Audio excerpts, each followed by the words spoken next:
JEE advance 2024 के अंदर paper 1 में ये क्वेश्चन पूछा गया है, केमिकल बॉन्डिंग से क्वेश्चन है। ये बोल रहा है the option in which at least 3 molecules follow octet rule. 3 molecule octet rule follow करते हो इनमें से। अब आपको ये चेक करना है कि 3 कर सकते हैं क्या। पहला CO2 की बात करते हैं। चलो CO2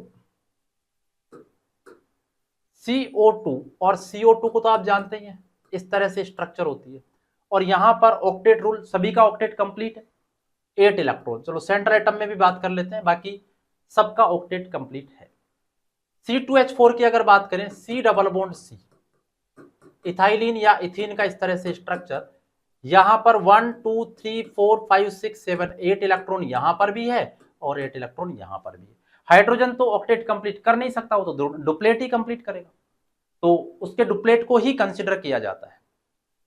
उसमें ऑक्टेट कंप्लीट करने के लिए तो कुछ भी नहीं है, मतलब हाइड्रोजन में केवल फर्स्ट नंबर का ऑर्बिट है, फर्स्ट नंबर की शेल है, तो फिर ऑक्टेट कंप्लीट के कोई चांस नहीं है।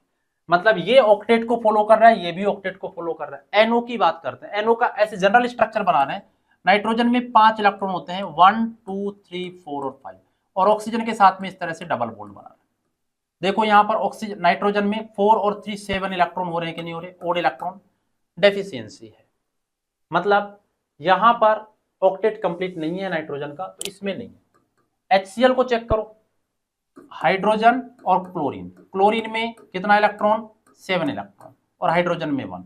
हो गया ऑक्टेट कंप्लीट। इसका तो डुप्लेट कंप्लीट होगा और इसका ऑक्टेट कंप्लीट होगा, इसका भी 8 इलेक्ट्रॉन। ये मतलब फर्स्ट नंबर का जो ऑप्शन है, ए जो ऑप्शन है, उसके अंदर 3 फॉलो कर रहे हैं ऑक्टेट को। ए तो करेक्ट आंसर है।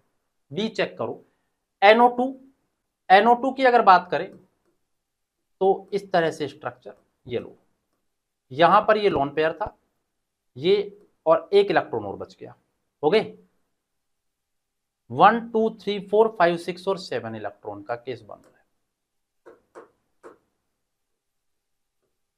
यहां पर ऑक्टेट कंप्लीट नहीं है। O3 ओजोन, ओजोन में O डबल बॉन्ड O और कोऑर्डिनेट बॉन्ड से शो कर लेते हैं, प्लस माइनस से भी दिखा सकते हैं, ये प्लस और ये माइनस।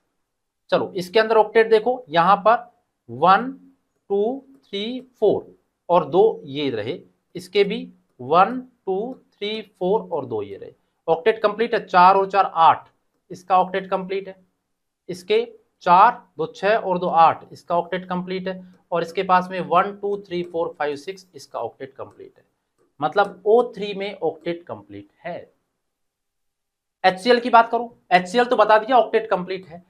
H2SO4 की स्ट्रक्चर तो आप बढ़िया से जानते हैं, और इसके अंदर ऑक्टेट कंप्लीट नहीं है, एक्सपांशन है ऑक्टेट का। ये है H2SO4। ये देखें 1 2 3 4 5 6 7 8 9 10 11 और 12 हो गए, 4 4 8 और 4 12, 12 इलेक्ट्रॉन हो गए। तो ऑक्टेट से एक्सपांशन पे एक्सपांड कर रहा है, मतलब इसके अंदर केवल 2 ही हुए हैं, O3 और HCl। अगला चेक करें, मतलब B तो नहीं है, यहां पे B सही नहीं है। BCl3 में ये B और 6 इलेक्ट्रॉन हो रहे हैं सेंट्रल एटम के अंदर। BCl3 नहीं है। NO पहले बता चुका, NO2 बता चुका, H2SO4 बता चुका, C भी नहीं है, C भी नहीं है। D में आओ, CO2 बिल्कुल, BCl3 नहीं है, O3 और C2H4, ये सब तो बता चुका मैं, तो दोबारा से आ रहे हैं।